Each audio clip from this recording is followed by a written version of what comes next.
छत्तीसगढ़ में पिछले 15 साल पहले भाजपा शासन ने शासनकाल किया।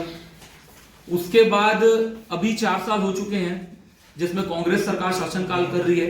इसमें सिर्फ और सिर्फ मुख्यमंत्री का चेहरा बदला है, लेकिन क्रियाकलाप उसी तरीके से ठंडा है। शासन की व्यवस्थाएं लाचार है, पस्त है। भूपेश बघेल जी बिल्कुल घोषणा तो करते हैं हर बातों की, लेकिन वो कभी पूरी नहीं हो पाती।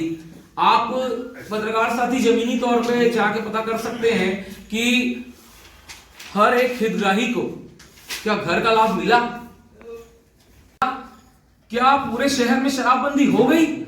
आप लोग जाके खुद पता कर सकते हैं। ग्राउंड लेवल पे हम तो वर्क कर ही रहे हैं। साथ ही कुछ कम है जो बचे हैं, वो हमारे साथ सच्चे दिल से हैं और बिल्कुल जुड़े हैं और आगे भी हमारे साथ जुड़े रहेंगे। मैंने नगर पुलिस अधीक्षक के समक्ष पुलिस अधीक्षक के नाम एक ज्ञापन प्रस्तुत किया, जिसमें कार्रवाई का आश्वासन दिया गया था।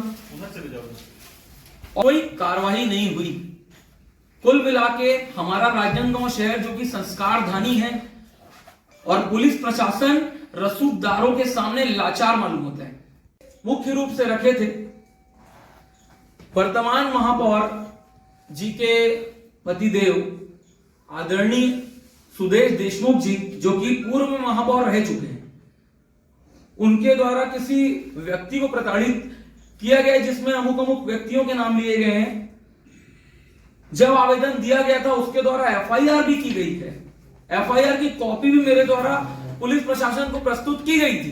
उसके बावजूद उनके ऊपर किसी भी प्रकार की कार्रवाई नहीं किए जाना और उनकी गिरफ्तारी नहीं होना, इस बात का जीता जागता सबूत है कि संस्कारदानी में सत्ता पक्ष के सामने और रसूखदारों के सामने पुलिस की व्यवस्था पूरे तरीके से पुलिस प्रशासन लाचार हो चुका है। जो सत्ता पक्ष के साथी चाहते हैं वही यहां पे कानून है, वही यहां पे नियम है। यहां का हाल उत्तर प्रदेश और बिहार जैसा हो गया है। आम दिन क्राइम, हर दिन क्राइम बढ़ते जा रहे हैं। क्राइम आम हो गया है। चाकूबाजी, सट्टाबाजी और शराब गली गली में बिक रही है। उसी तारतम्य में मैंने किसी का नाम अपने ज्ञापन में कुछ समय पहले नहीं लिया था, सिर्फ एक घटना का वर्णन किया था कि शहर में स्थित अश्लील वीडियो वायरल हो रहा है। जैसा कि अभी राजधानी रायपुर से भी पिछले कुछ सालों में ऐसी वीडियो वायरल नहीं हुई है जो कि संस्कारधानी की छवि को पूरी तरीके से धूमिल करता है। मैंने सिर्फ यह मांग की थी कि अगर अश्लील वीडियो वायरल हो रहा है, बाहर खिड़की से वीडियो बनाया जा रहा है, मैं दोषी नहीं ठहरा रहा हूं होटल वाले को कि होटल वाले ने किया होगा। आप सब जानते होंगे शहर के बीचों बीच रैलीज होटल स्थित है, और जब शहर के बीचों बीच इस तरीके से अश्लील वीडियो वायरल हो रही है, तो अगर होटल के अंदर से वीडियो वायरल हो रही है तो क्यों होटल के मालिक को जिम्मेदार न ठहराया जाए? उन्होंने इस तरीके की व्यवस्था नहीं की गई होगी।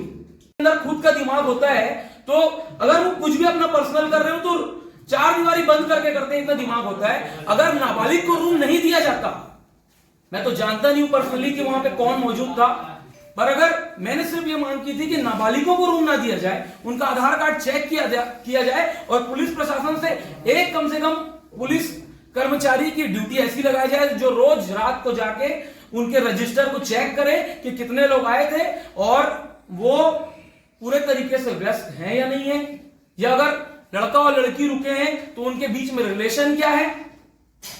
पर्सनली होटल रैलीज के ऊपर टारगेट में नहीं किया था, सिर्फ एक उदाहरण के लिए बताया था कि वीडियो वायरल हो रहा है। उसके बावजूद अगर किसी भी होटल में ये नियम है, कभी मैं भी होटल में ठहरा हूं यहां से बाहर जाके, वहां पूछा जाता है, हमारे आधार कार्ड को चेक किया जाता है कि हम बालिग हैं कि नहीं है।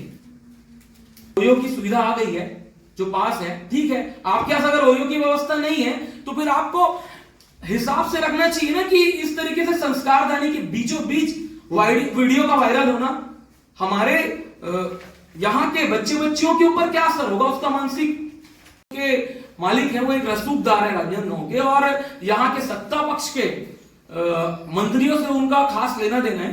कुछ कार्यक्रम भी उनके होटलों में होते हैं, वो उनका पर्सनल व्यू है, लेकिन उनके बलबूते पे उन्होंने मुझे फोन किया मुझे फोन करके ये बोला कि लड़की के समाज वाले आपको ढूंढ रहे हैं, जबकि मैंने अपने किसी भी ज्ञापन में लड़की का उल्लेख तक नहीं किया था। मैंने सिर्फ ये बोला था कि एक अश्लील वीडियो वायरल हो रही है और खुद वो उस लड़की को जानते तक नहीं होंगे अच्छे से।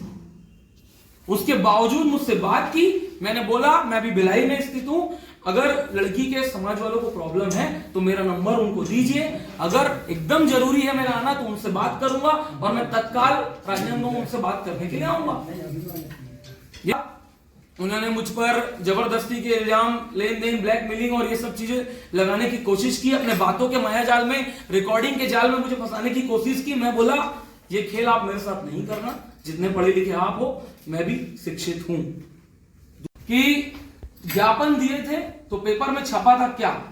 मैंने बोला उसमें 2 मुद्दे थे, क्या पता कि किस वजह से पेपर में नहीं आ पाया, पर आप उसका क्रेडिट अपने सर मत लो। उस बात में वो भड़क उठे और मुझसे कहा कि आज से तुम्हारी और मेरी दुश्मनी शुरू होती है और दुश्मनी हमेशा रहेगी, मैं निभाऊंगा। मैंने बोला ना तुम कल मेरे दुश्मन थे, ना आज मेरे दुश्मन हो, ना कल मेरे दुश्मन रहोगे, लेकिन सामाजिक व्यवस्था को सुधार करना एक जनप्रतिनिधि होने के नाते मेरा कर्तव्य बनता है। तो मैं अभी भी दिया हूं और जब तक जिंदा हूं तब तक, और जब तक राजनीति में हूं तब तक, और एक आम आदमी होने के नाते भी मैं अपनी संस्कारदानी की छवि को धूमिल नहीं होने दूंगा और ऐसी लचर अवस्था के लिए लड़ते रहूंगा। जैसा कि नियमावली के आवेदन बना के दिया जाता है, आवेदन स्वरूप पुलिस प्रयास करती है, जिसके मतलब प्रार्थी जिसके ऊपर अनावेदक को फोन करके उनका नंबर लेके कॉल करके बुलाती थी, सामने आमने करवाती थी, ताकि स्थिति एफआईआर तक ना पहुंचे। पर आजकल पुलिस वाले पहले तो एफआईआर करने के लिए आपके जूते घर जाएंगे। ये कांग्रेस शासन में ये तक हो रहा है। एफआईआर करने के लिए आपके जूते घर जाएंगे और जब आपने एविडेंस भी प्रस्तुत कर दिया है उसके बावजूद पुलिस आपका एफआईआर नहीं करती है। इस तरीके की लेचर व्यवस्था। जब एसपी यहां पे संतोष सिंह सर थे तो एक एक आदमी यहां पे कांप रहा था कि करूं या ना करूं। कई बड़े बड़े क्रिमिनल्स ने अपने जगह बदल दिए, कुछ भी। आज एसपी साहब आए हुए हैं और आदरणीय सीएसपी साहब भी यहां पे हैं। जब मैंने कंप्लेन किसी के ऊपर किया है, किसी के कंप्लेन में अपना ज्ञापन दिया है, तो उसका वकील मेरी बात तो काट करेगा। आप क्यों वकील बन जा रहे हैं लोगों के? आप मुझे क्यों बता रहे हैं कि वहां पे 3 लोगों का जो आपने नाम दिखाया है उसमें से बबलू सोनी वो महापौर वाले मुद्दे में वो यहां था नहीं, रायपुर में था। अरे भैया, जब 3 लोगों का नाम दिया गया है, आप पहले 2 लोगों को पकड़ के तो लाओ, उसके बाद वो 2 लोग अपना बयान देंगे। आप पहले से उनके वकील बन जा रहे हैं बार बार कि इतने लोगों से जब अकेले ही लड़ रहा हूं राजनांदगांव शहर में, तो उन एक से मुझे कोई फर्क नहीं पड़ेगा। पर मेरे पार्टी के कार्यकर्ताओं को ऐसा नहीं लगा कि मेरी सुरक्षा हो रही है। उसने धमकी दिया तो कल मेरे ऊपर हमला हो सकता है पार्टी के लिए मैं उतना उपयोगी सदस्य या कार्यकर्ता या पदाधिकारी होऊंगा। तो इन्होंने सीएसपी साहब से मेरी सुरक्षा की मांग की। उसमें वो उनका कहना है कि ये आपका निजी मामला है। सर, जब मैं सामाजिक व्यवस्था सुधारने की बात कर रहा हूं शहर में, तो ये उसके बाद मुझे धमकियां मिल रही है, तो ये मेरा निजी मामला कैसे हो गया? तो मुख्यमंत्री जी तक पहुंचाएं ताकि वो अपने वादों पे खरे उतरे, हमारी संस्कारदानी की छवि को धूमिल ना करे और पुलिस प्रशासन जल्द से जल्द कार्रवाई करके ये साबित करे कि वो निष्पक्ष जांच करती है और निष्पक्ष तरीके से कार्रवाई करेगी। लगाया कुछ दिनों बाद तो मैं जानता था कि कल अगर लड़की की बात फैलती है, उसने मुझ पर वीडियो वायरल करने का भी इल्जाम लगाया। मैंने बोला आपके लिए भी थाना खुला है, आप कंप्लेन करो, बिल्कुल मेरी भी जांच होगी और मैं गलत हूं, दोषी ठहरा जाए, मेरे ऊपर भी कार्रवाई की जाए। पर वीडियो मैंने किसी को नहीं दिया, अभी भी वीडियो मेरे फोन में। कुछ दिन पूर्व मैंने पुलिस अधीक्षक महोदय के समक्ष नगर पुलिस अधीक्षक को ज्ञापन दिया था, जिसमें 2 मुद्दों की मांग की थी। एक, शहर की प्रथम नागरिक महापौर हेमा देशमुख जी के पतिदेव जी, पूर्व महापौर सुदेश देशमुख जी के द्वारा किसी आदमी को धमकाने, चमकाने और मारपीट की घटना सामने आई थी, जिसके कारण उस आदमी को जहर खा के अपना आत्महत्या करने की कोशिश की गई।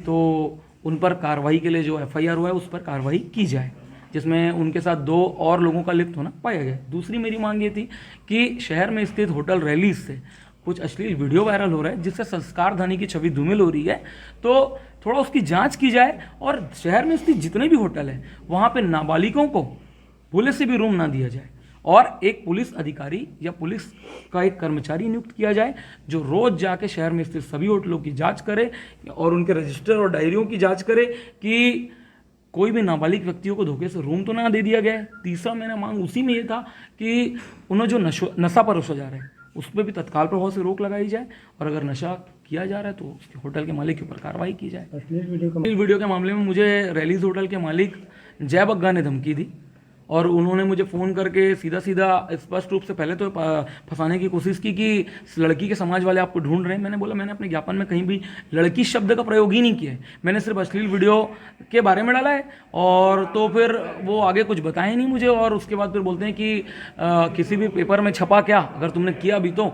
उसके बाद मैंने बोला कि वो आप उसका क्रेडिट आप मत लो। मैंने बोला वो भड़क गए और मुझे बोले कि आज से तेरी और मेरी दुश्मनी शुरू है और हर स्तर पर मैं निपटने के लिए मैंने उसको रिप्लाई भी किया कि ना मेरी आज तुमसे दुश्मनी कल ना परसों, लेकिन अगर फिर भी तुम सामने से आओगे तो मैं हमेशा तैयार हूँ। हाँ, उनका कहना ये था कि कभी आपसे बात मतलब हुई है, कई बार उससे बात भी हुई है, तो उनके तरफ से कहा गया है कोई सहयोग रहे तो बताना, सहयोग रहे तो उसी तरीके से कि आप तो ये ब्लैकमेल करने की कोशिश कर रहे हैं। मैंने बोला सहयोग की बात आप करते हैं, सहयोग की बात मैंने नहीं की है। सहयोग रही तो उसमें फिर आप पैसे की बात कहाँ से आ गई और ब्लैकमेलिंग की बात कहाँ से आ गई। पुलिस से शिकायत की है? पुलिस से इस मामले में मैंने शिकायत की है। सीएसपी साहब से मिला तो उन्होंने बोला कि आप पर्सनली पार्टी लेवल को छोड़ के अपने लेटर पैड में एक थाना प्रभारी को दो जो उस एरिया में आते हैं। थाना कोतवाली को मैंने लेटर दिया है, उसका मेरे पास अभी वो भी पड़ा हुआ है, रिसीविंग भी मेरे पास।